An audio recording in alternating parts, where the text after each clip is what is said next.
Hi, and welcome to Deep Leadership. I'm your host, John Rennie. Today, I'm speaking with Dr. Nada Sanders, a top scientist and AI expert. We brought her on to talk about artificial intelligence, but what she revealed is surprising. The future isn't just about technology, it's about people. In this episode, we dig into why human skills like empathy, creativity, and trust matter more than ever in the age of AI. If you're a leader trying to make sense of this fast changing world, you need to hear this important interview. So, are you ready to dive in? Let's get started.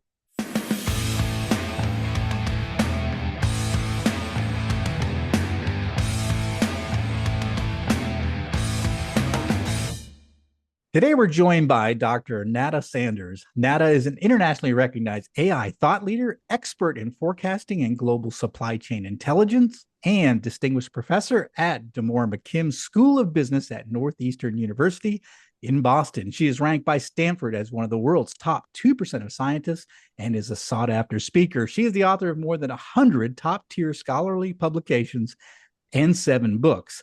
Her latest book is the second edition of The Humachine, AI, Human Virtues, and the Superintelligent Enterprise. And I am excited to have her on the show to learn from her expertise and really trying to understand AI and the impact that AI is going to make on our jobs as leaders. So, Nada, welcome to the show. Thank you, John. Thank you for having me. Well, it's an honor to have you on the show, and you're a well-respected scholar, researcher, a professor, and so and I know we're all facing this issue of AI and the impact it could potentially make to us. So I think it's great to explore this issue with an expert. So I'm glad to have you here. First of all, now I mentioned in the introduction, this is the second edition of Humachine, right, that you wrote, and you wrote it sort of right after the pandemic. So, what was the motivation for the second edition? And really tell us a little bit about what changed from the first to the second edition. So, if I can backtrack, the Yeah. first edition came out December 2019. So, remember 2019, I was doing all the research, interviewing companies to find the latest and greatest in what technology can do. And remember, in 2019, we did have AI. We did not the Gen AI, but we had AI, we had robots, technologies, and so forth. And what happened then was the motivation for the book was to go in and find out about the technology. Every single company, without exception, and I interviewed leaders across industry sectors, companies that almost everyone listening would know. And without exception, every leader said in 2019, the secret really came down to people who Hmm. really surprised. So then we wrote The Humachine as an enterprise, as the future of what the enterprise would look like, as the amalgam, a symbiosis of humans and technology, because without humans, technology doesn't work. Well, then 2020 comes, and we all know what happened. 2020, COVID, the lockdown, and so forth. And it was really then after in 2022, 23 that we were asked to redo the book. Yeah. The second edition came out a year ago, 2024, in March, so literally just a year ago. And what was different, I went through the whole process. I interviewed CEOs this time, large amounts. And with the first edition, remember, we were surprised. The impetus is what's technology? How great is technology? Oh, wait, no, it's people. This time, to my surprise, it was people on steroids. Like Hmm. it was no longer just the culture but it was the specific skills that people have. It was all about the people. And why? It's because, and come on, we're seeing this across the board. AI is marvelous, it's fantastic, but it is becoming standardized. Hmm. You use it, I use it, Coca-Cola's using it, Pepsi's using it. What is different? What's going to be different are the people and their relationships to their clients, their customers, to each other. And that's what came out with the second edition. I couldn't even begin to tell you how much discussion I heard this is all from CEOs, from people like Spencer Funk, who's the CEO of Li and Fung, and so on. I mean, well-known names. They kept on saying to me, the longer the relationship, the better. The trust that you have with someone, the interpersonal skills that we're trying to cultivate. It was all those things that were really considered at the centerpiece now. I love it. You want to write a book about technology and the impact it's going to make on our businesses going forward. We go through a pandemic, and so you learn in the first place that people are really essential, right, to our Exactly. interface with technology, the symbiosis, which I like the term that you use. And then we have this pandemic. You go back and ask CEOs again, and they're saying the same thing. Only it's Exactly. accelerated. Again, it's people. It's all about people, which is very interesting. You wanted to research, the technology impact, and it's about people, and it comes right down John, to it. you are so spot on, and you can see it. That very first one, this is 2018, 2019. You're thinking, oh, we're going to go in to find out all the great things that robots can do. Bam, people, people, people. So Yeah. the book comes out, and then now it's on steroids, and it has been so ingrained in me, and the details. And as we evolve with Gen I am so convinced more than ever the importance of people, human skills, interpersonal relationships, and the kind of skills, and this is another conversation, is so much to talk about, that maybe younger people are atrophying as we all get so used to social media Yeah. and interacting with our screens. But the reality is we are humans and we make human decisions. And there are so many things that as humans we need that go beyond machines. So actually, that's sort of the latest thing that I've been kind of working on and evolving. Yes, I use Gen AI. I love the AI that we have, but there are things that we as humans have and need that cannot be replaced. Yeah, I love that. So when you titled this book originally, The Humachine, tell us a little bit about why did you name it that? Because I assume it's the combination of these two things. That's Is that right? exactly right. It was Yeah. the idea that it was the human and the machine, and the idea that when you begin to have a network of AI technologies and a network of humans that are all intertwined, working together, because really what we have is we have optimization, for example, that goes on with AI, with these systems that can process data that you and I just can't, and that's how it is, and that's fine. But then we have knowledge and information and intuition and insight that machines don't have. And then we override. And then we need to know when to override. One of the examples that I really loved is Gary Kasparov's law. Mhm. Um, when he first lost out to, for those of you that don't know, Gary Kasparov, famous chess master, he was the first one to lose to a supercomputer, IBM's Deep Blue, a chess match, and huge defeat. And then subsequently, what he wanted to do was explore what was it? Can humans and machines compete? Are there certain circumstances with humans are better versus machines? And he held this grand tournament. And basically, in the tournament, it was a chess tournament, but you had, supercomputers and grand chess masters and combinations of computers and chess people, masters. And what he found, who won the tournament, were these amateur chess players with their homegrown little algorithm that they developed. And Gary watched this very carefully. What was it about it that won the tournament, that beat these super smart machines and these super smart people? And it was the way they interacted with it. Mhm. They knew the algorithm, and it's almost like an intuition. They Yeah. could anticipate the algorithm and what it was going to do and when to interact with it. So Gary came up with what was known as Kasparov's law, that it's the combination of an average human and an average machine with the right process that will outperform a super machine and a superhuman.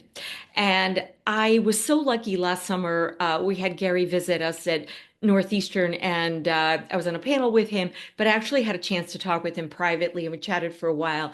And I was asking him, about this in details. And one of the things he said to me is he said, look, machines are going to beat us 90% of the time. But the key is for us as humans to know when to intervene, how to override, and to make good decisions. And he said that is going to be the difference between good businesses and great businesses. And I thought that was really significant. Yeah, I love that. And you know, it's one of the things I've observed. And I think we talked about it before I press record. You know, I'm 58 years old. And so I've seen the internet. And so everybody said, oh, the internet's going to put brick and mortar businesses out of business. It's going to, it was all the things that we hear now with AI, all the things that are going to go wrong with AI. And from what I've seen, this has enhanced our performance. The internet has enhanced our ability to do amazing things. And I think of what you just said, which is the idea of an average human and an average machine, but working together in this symbiosis can really, do amazing things. I think of, like, for example, a company like Uber wouldn't exist without human and technology working together, right? To Absolutely.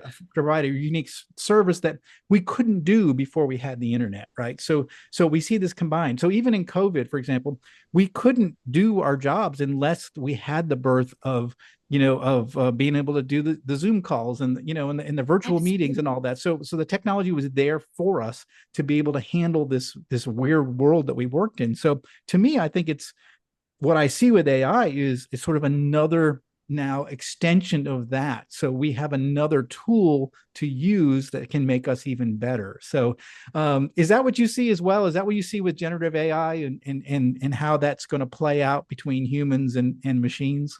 It's exactly how I see it. I see it as just another tool, a very important tool, a critical tool, essential, being able to process all this data in mining in ways that we're simply incapable of doing. But that's really all it is. And it is just going to become this sort of prerequisite. We're not, adding numbers by, hand or calculator. We all moved in and moved up with the technology, with the internet and so forth. This is just another tool. Hmm. And the thing too is that, and I think this is important, is we can't stop progress. We can't stop evolution, but we have to adapt to it.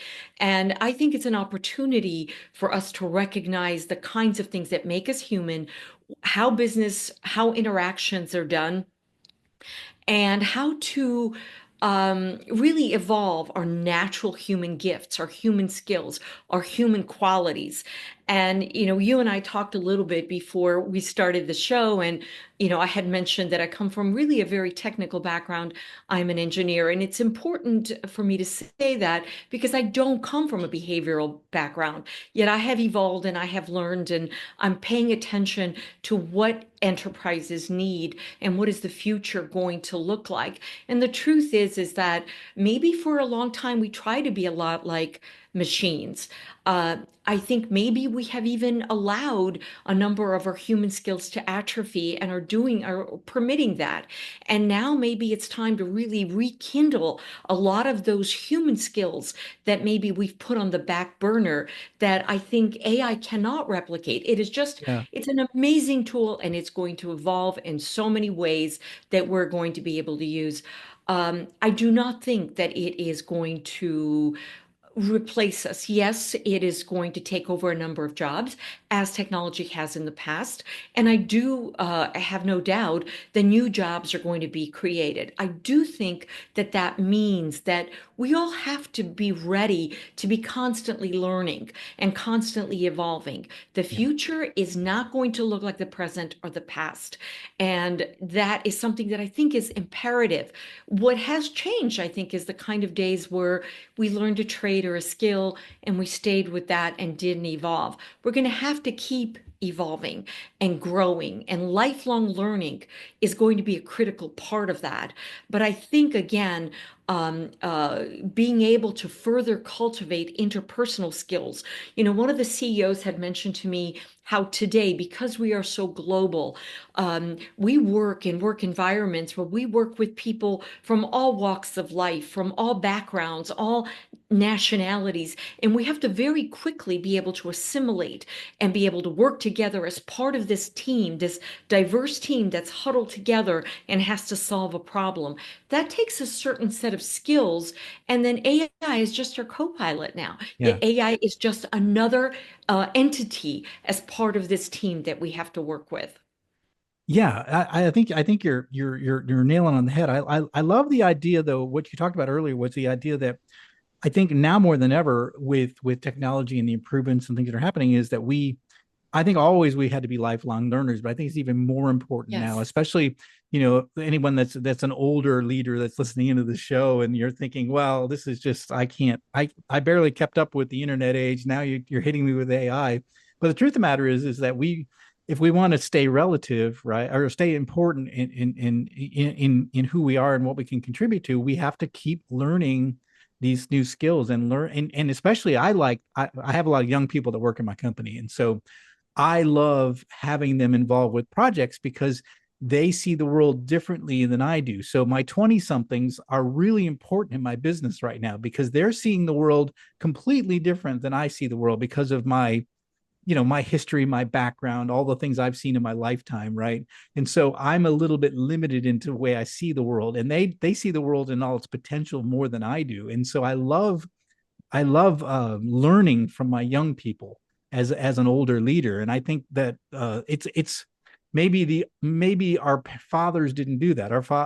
We and our grandparents didn't do that when they had to. We always took care of. We listened to the elders, right, back in the day. But I Right. think now we have to really listen to young people because they're exploring these things and they're more open to the ideas. And so I don't know. This is my opinion. I think that older leaders need to be spend a lot of time with their young people and sort of learning what they know and seeing the world from their perspective.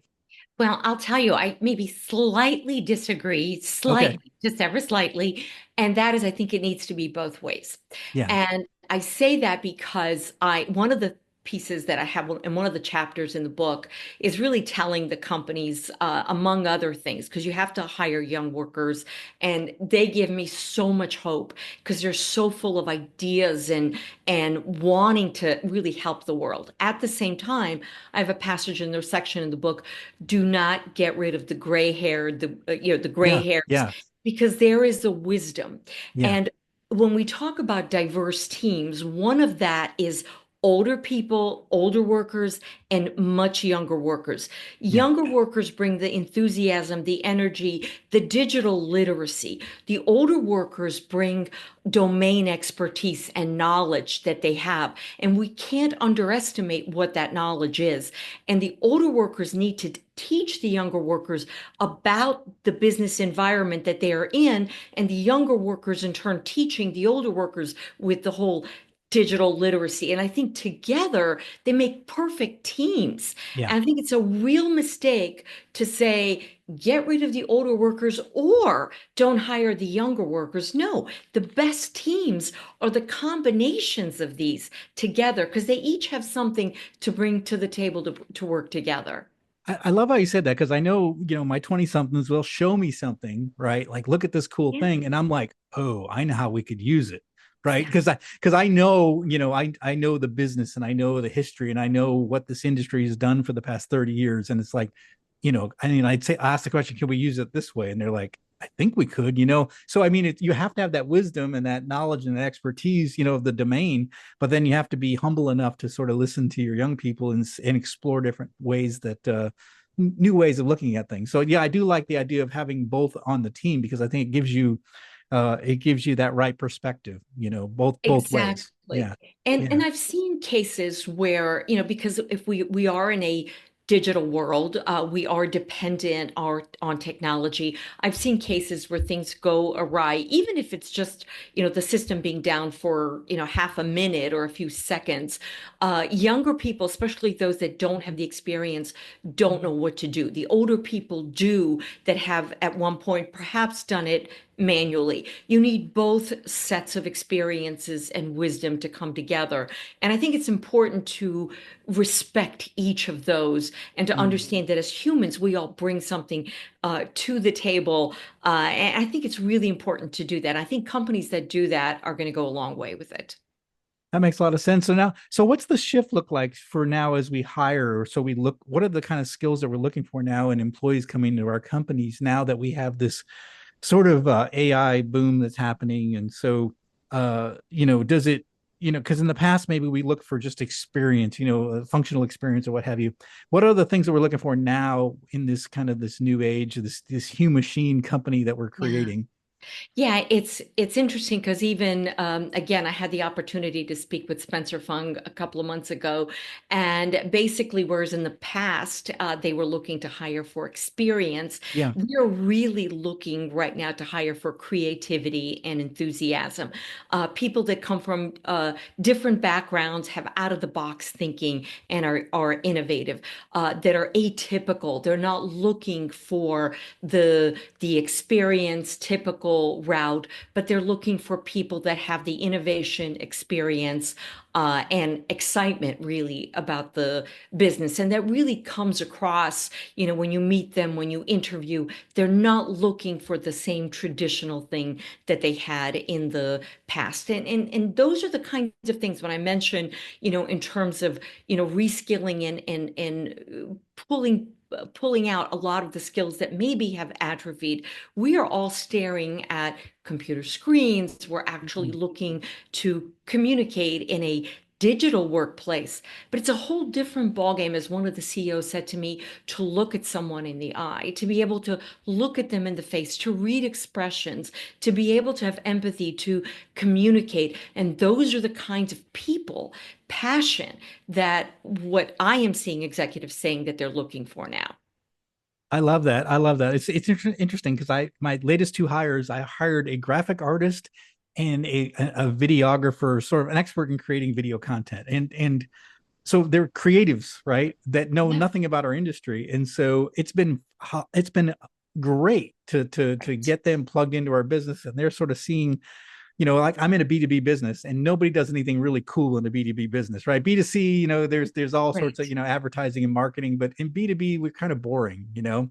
And they have shown me B2B businesses that are not boring and how we can be not boring as a B2B business. And it's very interesting. So actually tomorrow I'm actually they're creating a bunch of video series and I'm going to be the main actor in a bunch of videos that we're going to create tomorrow. So I'm going to be That's and this is excellent. this is me as someone who's not been in videos before, so and they've got all these ideas and different schedules that they want to release, but it just been really cool to see the two of these creatives into our business and the energy they bring to it and the potential they bring to it that I don't see, and so I love the idea. But one going back to what you said, Turley, is that despite all the technology, people people are people, right? And we Yes. have to be able to, as leaders, we think that, well, maybe now we don't need to have those people skills, right? But it's just the opposite more than ever, right?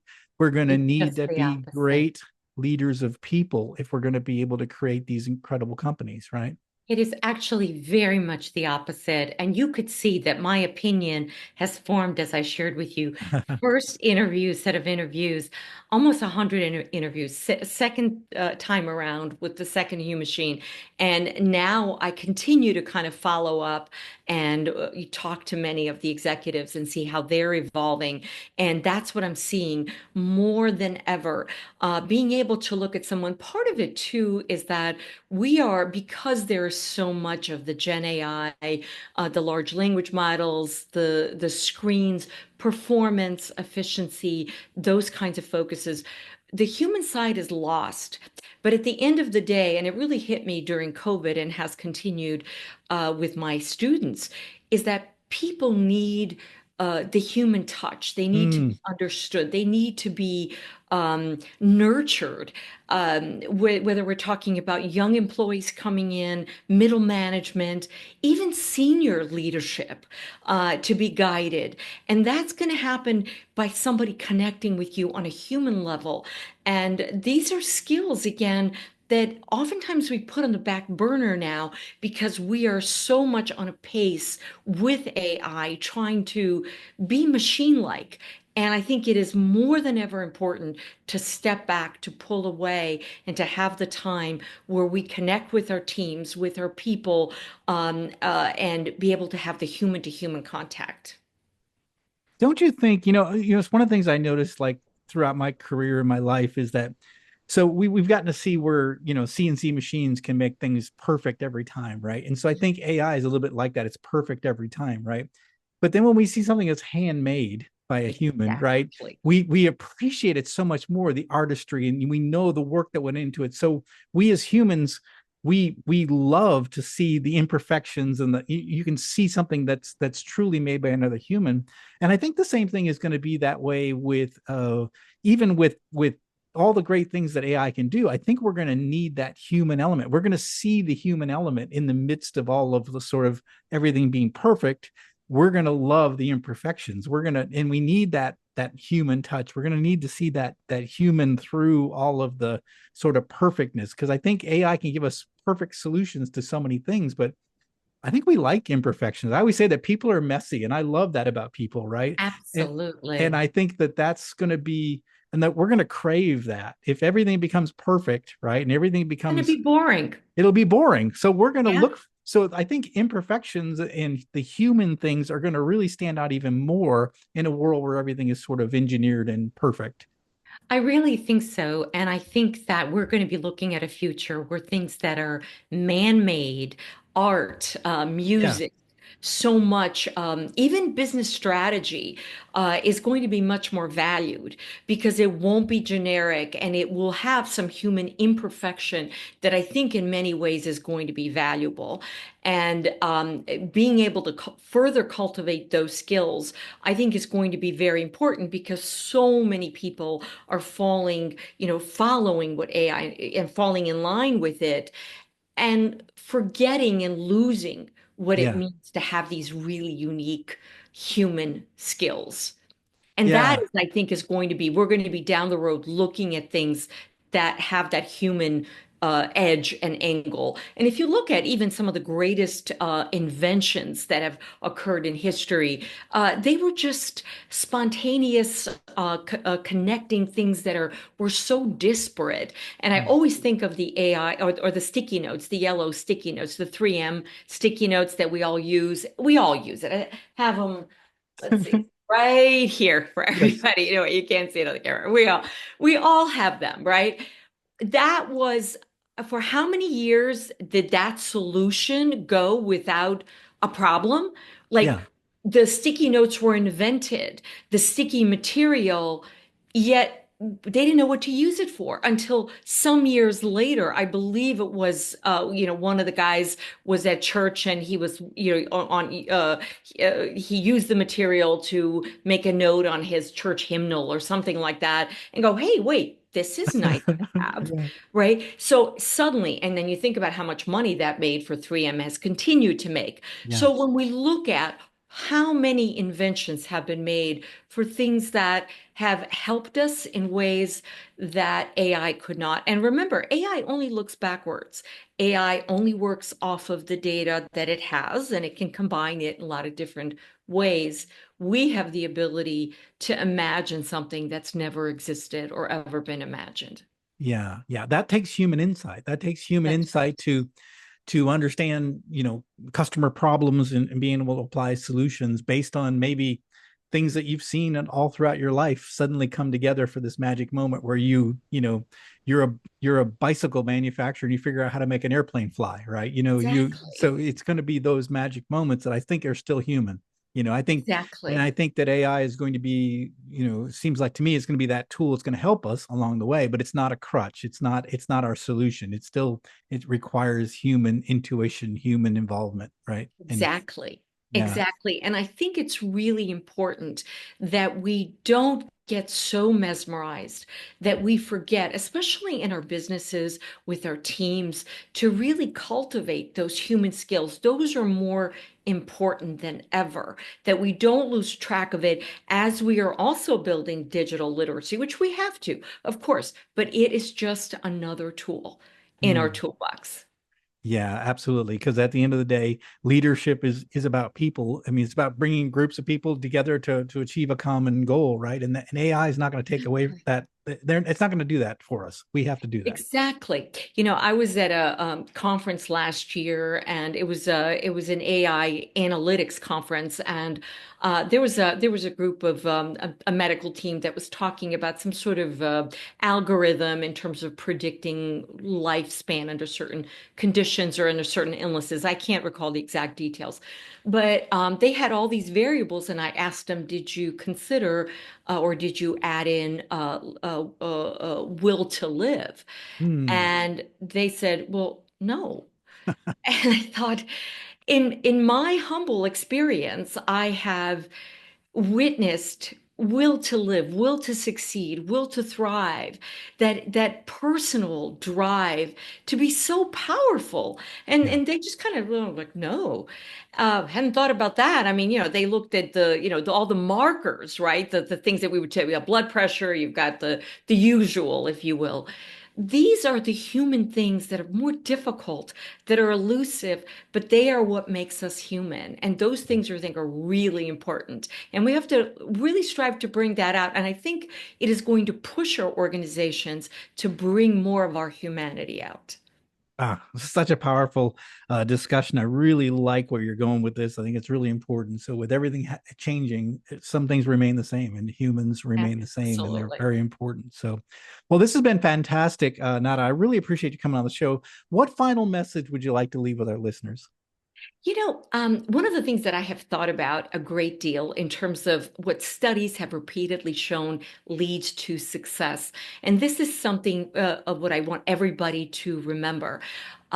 Keep getting up. Keep showing up. They have done studies in medicine, in military, in politics, and the people many years later that have the highest ranks, the highest positions, that have the highest success are not necessarily the smartest or the best degreed or with the most amount of money. They're the people that keep getting up. And I think that is so important for everybody to take away. Just don't let whatever happens. Look, we all have stuff that happens. You just keep getting up and showing up. That is the ultimate key in my experience. Wow, I love that. It's a great final message. Listeners, if you feel like you're getting knocked down, listen to Nada. She says, keep getting up, keep moving forward. As an entrepreneur, we've been, in 9 years, we've been knocked down many times, but we keep getting up and we're still here today. And that's a secret to success is that keep getting up, keep moving forward. I love that idea. Nada, this has been fantastic. How can our listeners find out more about you and the work you do? Thank you. Thank you so much. They can look me up on LinkedIn. It's super easy. I respond to everybody, certainly at n.sanders at northeastern.edu, but LinkedIn is sort of the main one, and notasanders.com. I have people that go to my website, send me an email through notasanders.com, and I will respond. I respond to everyone. I always do. Fantastic. And we're going to put notes in our show notes or links in the show notes. That's what it is. It must be a late night. So yeah, so we'll put links in the show notes for all on that as resources. And again, listeners, this is we bring experts on the show for a reason. They're going to give us insight that we don't have or we may not see on our own. So Nata's the expert. I highly encourage if something that we've talked about here really stands out to you, if you really want to learn more, reach out to Nada. She's the expert. We're going to put the links here in the show notes. Follow those links. Reach out to her. She'll get back to you. And I love her final message. This idea of keep getting up. Yes, the world is changing. Yes, we have a lot of technology, but people are people, and we need to lead our people.